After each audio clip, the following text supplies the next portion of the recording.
یہی معاملہ پاکستان میں ہو رہا ہے۔ اس اعتبار سے واقعہ یہ ہے کہ یہ سزا ہے اللہ کی طرف سے، اور اخلاق کا جو دیوالہ نکلا ہے۔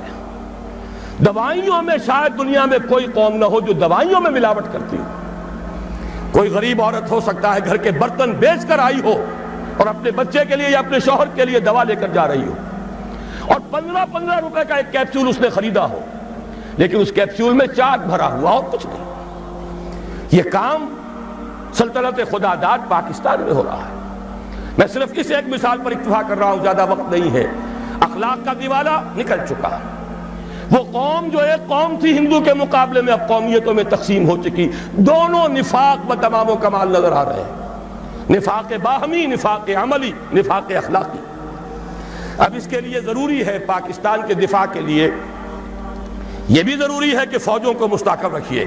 اعدوا لهم ما استطعتم، ہر ممکن دفاعی اسلحہ فراہم کیا جائے، حرب و ضرب کی پوری قوت بلکہ بڑھایا جائے۔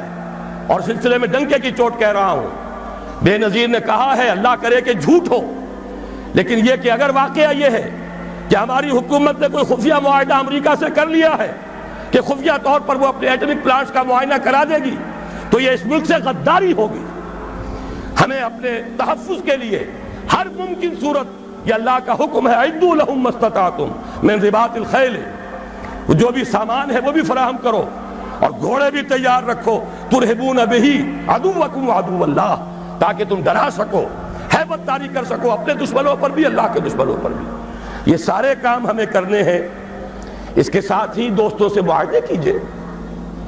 چین کے ساتھ معاہدہ سب سے اہم ہے، اس لیے کہ ایک ہی ایٹمی طاقت ہے جو اس وقت امریکہ اور یہودیوں کے تسلط سے باہر ہے۔ باقی بھارت کے ساتھ جو پینگیں بڑھ رہی ہیں، بھارت نے جس طرح ان کا سارا معاشی نظام جو کا تو قبول کر لیا ہے، جس طرح اس نے ملٹی نیشنل جو کارپوریشنز ہیں ان کے لیے اپنی مارکیٹ کھول دی ہے، اب وہ تو ان کے لیے کوئی اجنبی ملک نہیں رہا، اس کی وہ غیر جانبداری ختم ہوئی۔ میرے اسلام کو اب قصہ ماضی سمجھو، لہذا اس کا نتیجہ وہی ہے، ہنس کے وہ بولی کہ پھر مجھ کو بھی راضی سمجھو۔ تو امریکہ اب ہندوستان سے، بھارت سے تو راضی ہے۔ اب تو ایک ہی ہے جو کھٹک رہا ہے، ایٹمی طاقت جو مبینہ طور پر اور جو کہ مسلمہ طور پر ایٹمی طاقت ہے، جو ابھی باہر ہے۔ ایک دستمرد سے تیری حالی بچا ہوا تھا، کچھ پتہ نہیں کب اس کو بھی چرکا لگ جائے۔ ایک حادثہ اس پر گزر چکا ہے، لیکن یہ کہ ابھی وہ قائم ہے، وہ چین ہے۔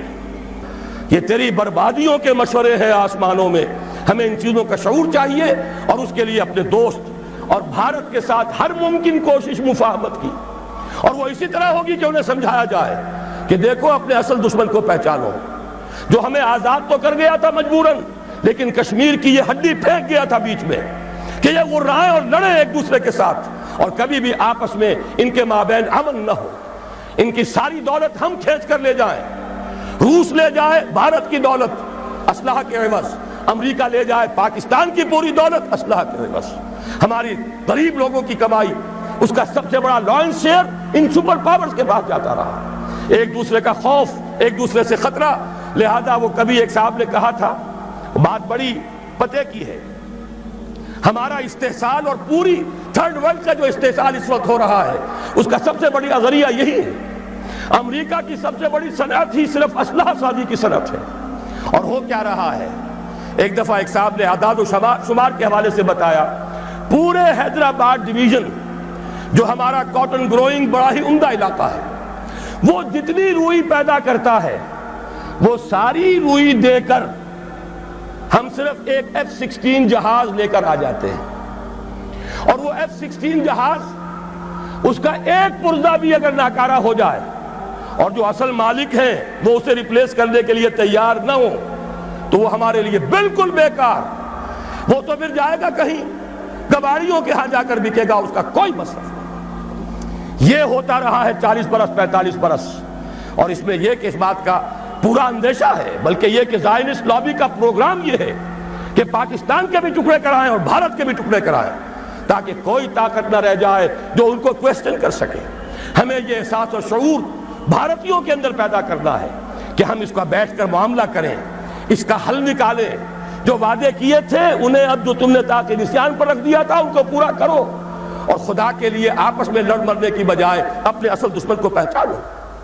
لیکن ان سب پر مستضاد اصل میں جو ہمارے لیے دفاع ہے وہ تو یہ ہے کہ اللہ کی طرف سے ہمارا دفاع ہو، اور اللہ کا یہ وعدہ ہے، سورہ حج میں فرمایا گیا ان اللہ یدافع عن الذین آمنوا ان اللہ لا يحب كل کفار اثیم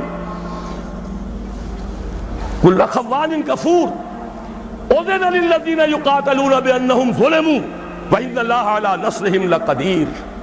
اللہ مدافعت کرے گا اہل ایمان کی طرف سے، اللہ تعالیٰ جو ہے خود مدافع ہوگا۔ اللہ تعالیٰ کو کفر پسند نہیں ہے، خائن پسند نہیں ہے، ناشکر اور کافر پسند نہیں ہے۔ یہ تو مسلمان میدان میں نہ ہو تو بات دوسری ہے، پھر وہ کافروں میں دیکھے گا کس کے اندر زیادہ صلاحیت ہے، اس کو زمین کا قبضہ دے دے گا۔